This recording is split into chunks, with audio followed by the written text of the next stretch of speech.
भारत माता की पूजा नहीं, आरएसएस आरएसएस की भारत माता और देश की जो भारत माता है, दोनों में आसमान और धरती का अंतर। क्या? मैं अंतर बता देता हूँ क्या अंतर है। मुसलमानों के बारे में सोचते हैं कि आरएसएस में ये भर दिया गया है, सॉरी, अगर मोदी जी हट गए तो मुसलमान का शासन आ जाएगा, हिंदू खतरे में हो जाएगा। हाथरस की घटना हुई, दलित बच्ची के साथ रेप करके आधी रात को पेट्रोल डाल के जला दिया। एक भी आरएसएस के व्यक्ति प्रश्न नहीं पूछा। जब नुपुर शर्मा की घटना हुई, नुपुर शर्मा पे सभी आरएसएस वाले सपोर्ट में आ गए, रोड पे उतर गए। लेकिन जब कोई भाजपा वाले गलत करते तो उसके विपक्ष में, विरोध में एक भी सवाल क्यों नहीं करना। हिंदू संगठन हो जाए, यदि हिंदू संगठन नहीं हुए तो तुम्हारे ऊपर इस्लामिक राष्ट्र हो जाएगा, मुस्लिम शासन करने लगेगा। आज हिंदू खतरे में है। मेरे साथ एक खास मेहमान है और बहुत जरूरी बातचीत है, आपको गंभीरता से सुननी पड़ेगी, इस देश को सुनना पड़ेगा और दुनिया भर में जो नेशनल दस्तक के व्यूअर्स हैं उनके लिए खास बातचीत मैं लेकर आया हूं मेरे साथ। तो ये तस्वीरें हैं, मेरे साथ एक खास मेहमान है जो मेरे स्टूडियो में आए हैं और मेरी कोशिश होती है कि सोचिए किस तरह से इस देश ने टीवी अखबार में बहस करके आप देखते हैं और आपको उसको सही मान लेते हैं। 2014 में नरेंद्र मोदी आते हैं, वो उस समय उनका नारा था सबका साथ सबका विकास, बेरोजगार को 2-2 करोड़ की नौकरी देंगे और बिहार तमाम हिंदी पट्टी राज्यों में उनको झोली झोली भर के वोट मिला। तमिलनाडु में नहीं मिला, पश्चिम बंगाल में नहीं मिला, आंध्रा में नहीं मिला, आपको बता दें कि केरल में नहीं मिला क्योंकि वहां सबसे ज्यादा लिटरेसी है, लेकिन हिंदी पट्टी में मिला। मध्य प्रदेश, राजस्थान, छत्तीसगढ़ जैसे राज्यों में तो उनकी लंबे समय से सरकार है जहां सबसे ज्यादा गाय गोबर गौमूत्र की राजनीति होती है। मेरे साथ बिहार के खास युवा हैं, 2 चीजें इनके साथ जिसकी वजह से मैं इनसे बात कर रहा हूं। युवा हैं, राजनीति में आना चाहते हैं और 3 साल आरएसएस में रह चुके हैं। आखिर क्यों हुआ मोदी जी से मोह भंग और आरएसएस कैसे सोचता है? मैं इनकी कम्युनिटी बता दूं, कॉन्स्टिट्यूशनल टर्म्स है ये, जाति नहीं बता रहा हूं, कम्युनिटी बता रहा हूं। एससी, एसटी, ओबीसी, माइनॉरिटी और जनरल, ये हमारे संविधान में है, प्रावधान है, हम इस पर बात कर सकते हैं। जो हमारे साथ भाई साहब, क्या नाम हुआ? नीरज देव भारती। नीरज देव भारती हैं ये, और ये ओबीसी कम्युनिटी से आते हैं। नीरज, स्वागत है नेशनल दस्तक पर। और 2014 में आप मोदी जी के लिए मतलब बहुत बड़े फैन थे उनके? बिल्कुल, 2014 में मैंने मोदी जी का लाउड बोलेगा। हाँ, 2014 में मोदी जी का फैन भी था और 2014 में मोदी जी के लिए कैंपेनिंग भी किया था अपने लेवल पे। मैं उस समय बिहार के पूर्णिया डिस्ट्रिक्ट में मेरा घर हुआ, तो मैं मोदी जी के लिए बहुत कुछ किया था कि चूंकि मोदी जी का जो जुमला था कुछ दिल को भा गया था, इसलिए मोदी जी के लिए मैंने किया। बट धीरे धीरे सच्चाई पता चला। तो आप आरएसएस में उस समय उससे पहले से थे? 2014 से पहले से थे या बाद में थे? नहीं, बाद में आए हैं। आरएसएस में कब आए? आरएसएस में आए हम जाकर के 15 में आए। हाँ। तो कब से कब तक आरएसएस में रहे? 18 तक मैं आरएसएस में रहा हूँ पूरा। 15, 16, 17, 18 मतलब 4 साल दिया आपने? 3 साल में आरएसएस में। तो क्या ऐसा दिखा आरएसएस ताकि आपको लगा कि अब आरएसएस में अब काम नहीं करना? और आप आरएसएस के बारे में कह रहे हैं कि क्या कह रहे थे कि गोबर को भक्तों को गोबर में च्यवनप्राश दिखता है। भक्तों को गोबर में च्यवनप्राश दिखता है, इसका क्या मतलब हुआ? बिल्कुल, बहुत सारे अंधभक्त हैं जो कहते हैं कि गोबर ही सब कुछ है, तो ऐसे अंधभक्त की क्या बात किया जाए जिसको गोबर में भी च्यवनप्राश दिखता है। लेकिन आरएसएस तो कहती है ना कि हम गाय माता की राजनीति करते हैं, गौमूत्र की राजनीति करते हैं, मुसलमानों को टाइट रखना है। गौ माता सिर्फ कहने के लिए है, पूरी दुनिया में गाय दूध देती है और भारत में वोट देती है, ठीक ना। राजनीति के समय में, चुनाव टाइम में सिर्फ वोट देती है। कल का वीडियो आया है गुजरात का। गुजरात में गाय 1600 गाय, करीब 1300-1600 गाय मर गया। उस गाय को जाकर के ट्रक से लेकर के वहां का जो 4 चक्का वाहन से ले जाकर के फेंक दिया गया, क्योंकि गाय की सेवा नहीं हो रहा है। मध्य प्रदेश की मैं बात बता रहा हूँ, मध्य प्रदेश में कल का वीडियो आया है, वहां भी गाय मर रहा है। गाय को देखने वाला कोई नहीं है। जो ये कहते हैं कि गौ हमारी माता है, सिर्फ कहने से नहीं होगा, सिर्फ सोशल मीडिया पे प्रचार करने से नहीं होगा, सिर्फ उनके नाम से, गाय के नाम से वोट लेने से नहीं होगा। गाय की खरीद फरोख्त पर जो पाबंदी लगी और गाय नहीं बेच सकते आप बूढ़ी गाय, इससे किसको नुकसान है? किसानों को। और किसान लोग कौन है? किसान लोग कौन है? हमारी जो देश है, कृषि प्रधान देश है, जो गांव में रहते हैं, आज भी खेती करते हैं, वो किसान है, सबके पास गाय मिलेगा। चलिए हम उसी पर आते हैं। तो आपने आरएसएस छोड़ने का फैसला क्यों लिया? जब मुझे आरएसएस के बारे में कुछ सच्चाइयां पता चली, वो सच्चाई जो देश की जनता को पता नहीं है, मुझे भी पहले पता नहीं था, इसलिए मैं आरएसएस में जुटा था। आरएसएस में मैं इसलिए जुड़ा था कि लग रहा था कि देश के लिए कुछ अच्छा करते हैं। जैसे कि मैंने काफी नाम सुना था, क्योंकि आरएसएस के बारे में जो आप भी सुने होंगे और जितने भी आपके दर्शक हैं सभी सुने होंगे कि आरएसएस जब भी आपदा होती है, चाहे बाढ़ हो या फिर ब्लड डोनेशन कैंप हो या रोड साफ हो, इस समय आरएसएस फ्रंट पे आती है। तो मुझे भी लगा कि आरएसएस कुछ अच्छा कर रही है समाज के लिए, तो क्यों नहीं जुड़ा जाए। समाज के लिए हर कोई चाहता है, देश का हर नागरिक चाहता है कि समाज के लिए बेटर और समाज के लिए काम करना चाहता है। बाढ़ आपदा आती है तो एनडीआरएफ की टीम काम करती है, आर्मी की काम करती है, एयरफोर्स की काम करती है, आर्मी की जवान काम करते हैं। कहाँ आरएसएस के लोग जाते हैं भाई? कई बार फोटो मैंने देखा है सोशल मीडिया पे और मैंने अच्छा, सुना भी है। हाँ। तो मुझे लगा जुड़ना चाहिए। जब मैंने जुड़ा और जब रह करके जो मैंने सच्चाई देखा आरएसएस की, आरएसएस में जुड़ करके जब मैंने आरएसएस की सच्चाई देखी तो लगा ये तो बिल्कुल उल्टा है। क्या क्या सच्चाई देखी आप? सबसे क्या देखा? हाँ, दो चार मैं सच्चाई बता रहा हूँ। सबसे पहले कि आरएसएस की जो सच्चाई है, भारत माता की पूजा से मैं बात करता हूँ। भारत माता में हर कोई, मैं ये समझता हूँ कि देश की जो 135 करोड़ 138 करोड़ आबादी है, हर किसी को इस भारत की मिट्टी से प्यार है। हर कोई भारत माता की प्यार करते हैं, पूजा करते हैं।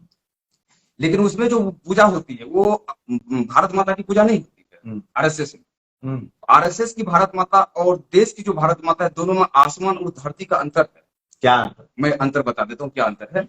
भारत की जो भारत माता की जो पहली फोटो बनी थी, ये फोटो बनी थी, आप सब दर्शक देख सकते हैं, अगर आप देख सकते हैं, ये भारत माता की पहली फोटो है जो 1905 में रविन्द्रनाथ टैगोर जी के भाई अवनींद्रनाथ टैगोर जी ने बनाया था। 1905 में, जिस समय बंगाल में बंगभंग आंदोलन चल रहा था, इस फोटो को फ्रंट पे रख करके वहां के आंदोलन, जो हमारे क्रांतिकारी भाई थे, फ्रंट पे फोटो रख करके आंदोलन की लड़ाई लड़े थे। ये 1905 की फोटो है, पहली फोटो, भारत माता की पहली फोटो। लेकिन भारत माता में जो फोटो है, ये फोटो बिल्कुल भी नहीं है। आपने भी देखा होगा, सभी दर्शक देखे होंगे, भारत माता की जो फोटो आरएसएस में, ये बिल्कुल भी नहीं है। आरएसएस में जो फोटो है, मैं वो फोटो दिखाना चाहता हूँ। अब देखिए ये फोटो आप सभी देख सकते हैं। आरएसएस में इस भारत माता की पूजा होती है, आप सब देख रहे होंगे। इस भारत माता की फोटो है।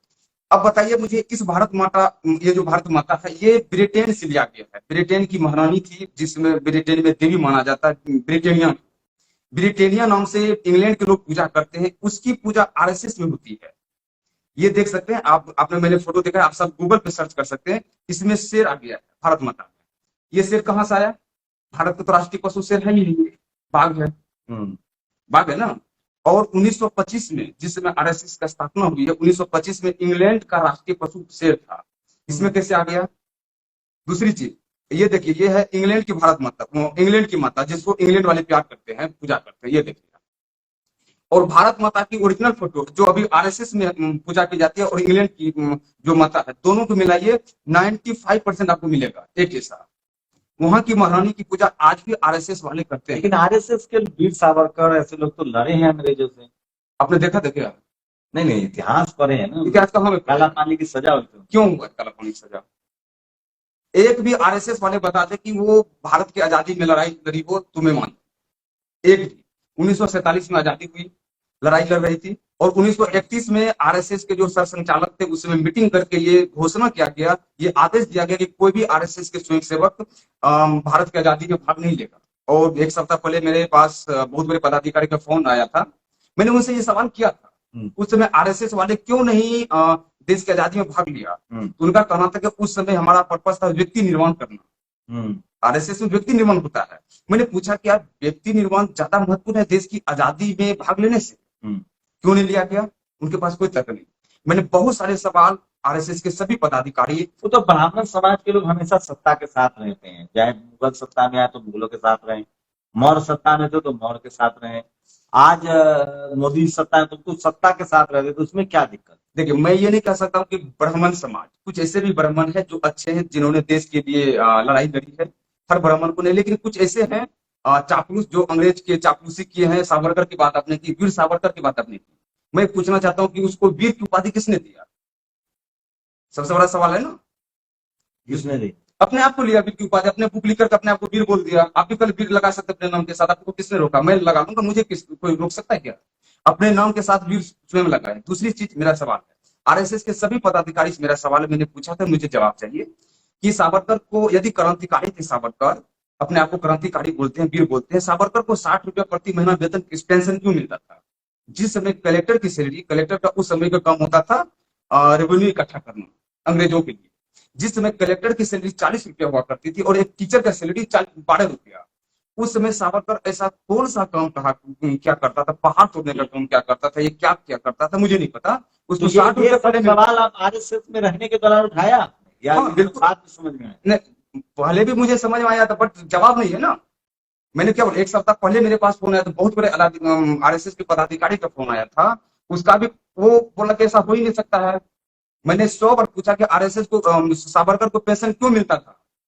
बस एक ही जवाब, वो काला पानी में सजा किया था, देश की आजादी के लिए लड़ा था, सावरकर मने तेज, सावरकर मने वीर। वो इधर उधर की बात करता है लेकिन कोई ये नहीं बताता है कि सावरकर को पेंशन क्यों मिलता था। अच्छा, आपने बताया मोहन भागवत के आपने कार्यक्रम में शिरकत की है, देखा है। हम्म, वो सीधे सवाल नहीं देते हैं, उनसे लिख के सवाल दिया जाता है। बिल्कुल सही बात है।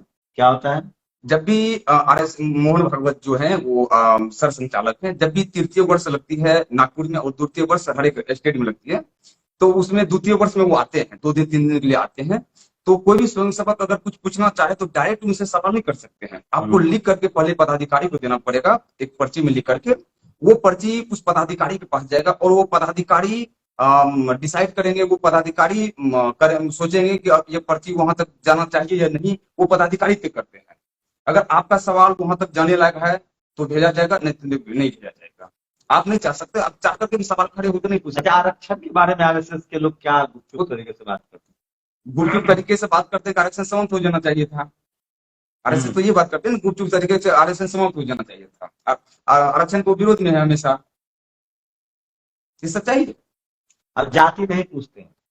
नहीं, आप जब शाखा में जाइएगा या बगल में बैठ करके आप खाना खाइएगा, एक रूम में रहिएगा, तो आपसे जातियां नहीं पूछी जाती, ये सच्चाई है। लेकिन क्या वजह आपको लगता है कि ब्राह्मण सारे सर संचालक जो हैं आरएसएस पर, उनको ब्राह्मण हुए, खासकर चित्पावन ब्राह्मण जो महाराष्ट्र के हैं, पुणे के हैं, एक रज्जू भैया को छोड़ के जो थे, बाकी उनको भी हटा दिया गया। देखिए, ये तो अपवाद के रूप में, ताकि कोई उंगली ना उठाए ब्राह्मण बात पे, इसीलिए रज्जू भैया घुसाया गया, मुझे जो लगता है, जो भी हो। लेकिन ये सच है कि जो भी अभी तक सर संचालक बने हैं वो ब्राह्मण नहीं बने, इसको कोई ठुकरा नहीं सकता है। अब क्या अंदर खाना क्या तो क्या आरएसएस, जैसे आप ओबीसी कम्युनिटी से, तो ओबीसी में ज्यादा, शेड्यूल कास्ट में ज्यादा आरएसएस जाने की कोशिश कर रही है? हाँ बिल्कुल। वो आप कैसे गए थे, कैसे अपने खुद गए थे या कोई ले गया था? नहीं, मुझे एक तो पटना में, उस समय मैं पटना में था, तो एक दो व्यक्ति से मेरी संपर्क हुई, वो आरएसएस के बारे में बहुत कुछ बता रहे थे कि आरएसएस ऐसा है वैसा है। मैंने सोचा चलो, कौन लोग थे, उनका नाम याद है कुछ? नाम किसी के लेने दो, मेरे फ्रेंड। तो नाम जाति क्या है? नहीं, जाति वो बस कम्युनिटी क्या है, जनरल? नहीं, ओबीसी के हैं, वो भी ओबीसी के हैं और जनरल भी, दोनों। अच्छा। तो नाम लेना ठीक नहीं है। हाँ। तो वो बहुत प्रशंसा करते थे, मुझे भी लगता था एक बार जाना चाहिए। जाकर के मैंने देखा तो फिर मैंने जो सच्चाई, मुसलमानों के बारे में कैसे सोचती है आरएसएस? बिल्कुल 360 डिग्री। मतलब मुसलमानों के बारे में सोचते हैं कि आरएसएस में ये भर दिया गया है, सॉरी, अगर मोदी जी हट गए तो मुसलमान का शासन आ जाएगा, हिंदू खतरे में हो जाएंगे। अच्छा, तो आरएसएस कहती है कि मुझे बीजेपी से कोई लेना देना नहीं है, मैं एक सामाजिक संगठन हूँ, सांस्कृतिक संगठन हूँ। तो लेकिन वो वोट देने के लिए कहती है कि बीजेपी को वोट। यदि आरएसएस वाले ये कहते हैं कि मुझे बीजेपी से कोई मतलब नहीं है, तो आरएसएस वाले मुझे ये बताएं, कुछ दिन पहले जम्मू कश्मीर में लश्कर का आतंकवाद पकड़ा गया, पूरी दुनिया ने देखा, न्यूज खबर में चला। आरएसएस लश्कर का आतंकवाद कमांडर था, वो भाजपा का आईटी सेल प्रमुख था। एक भी आरएसएस वाले विरोध नहीं किया, वो भाजपा का पदाधिकारी क्यों था, मुझे बता दीजिए, किसी ने क्यों नहीं किया। अच्छा, आपने और मैं बताता हूँ वो क्यों नहीं किया। दूसरी चीज, हाथरस की घटना हुई, दलित बच्ची के साथ रेप करके आधी रात को पेट्रोल डाल के जला दिया गया, एक भी आरएसएस का व्यक्ति प्रश्न नहीं पूछा।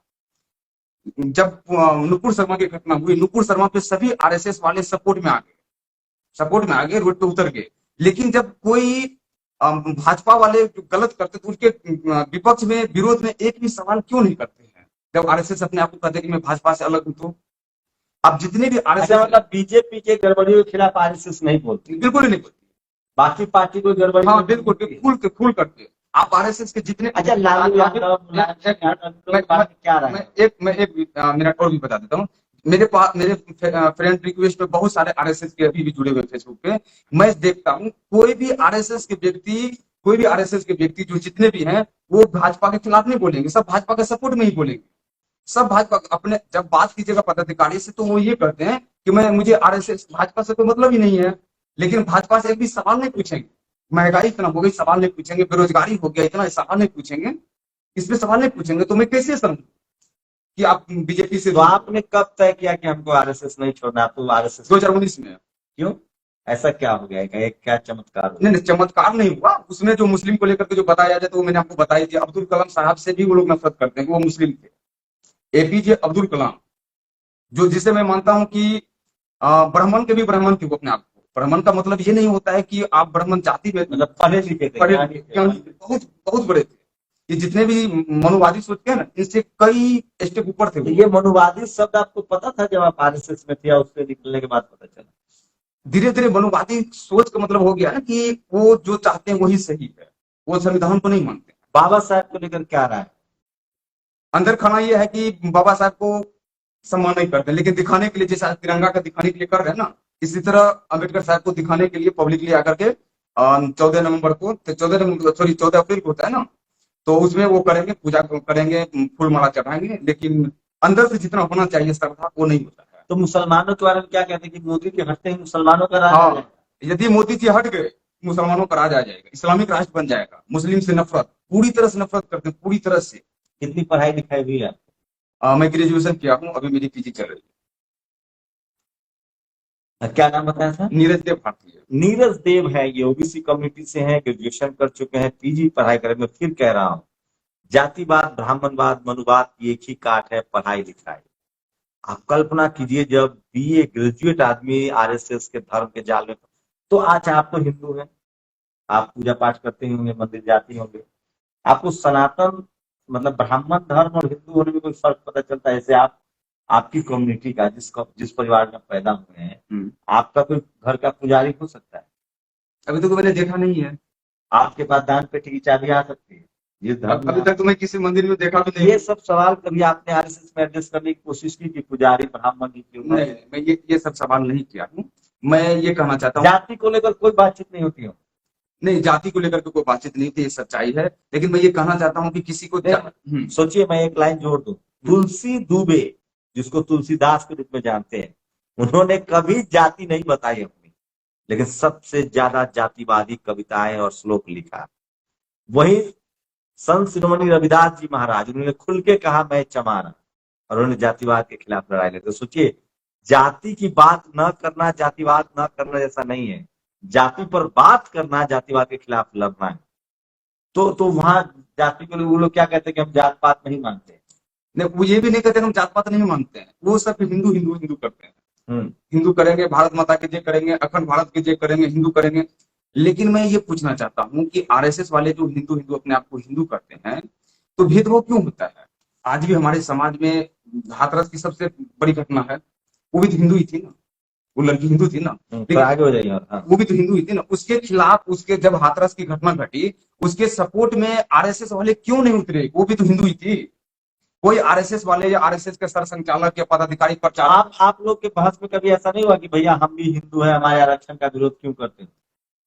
नहीं, ये इस जब आरएसएस में होता है क्या, जब आप उसमें घुस जाइएगा तो उसी तरह उस रंग में आप रंग जाइएगा। झूठ को ज्यादा बार बोलने से झूठ भी सच लगने लगता है।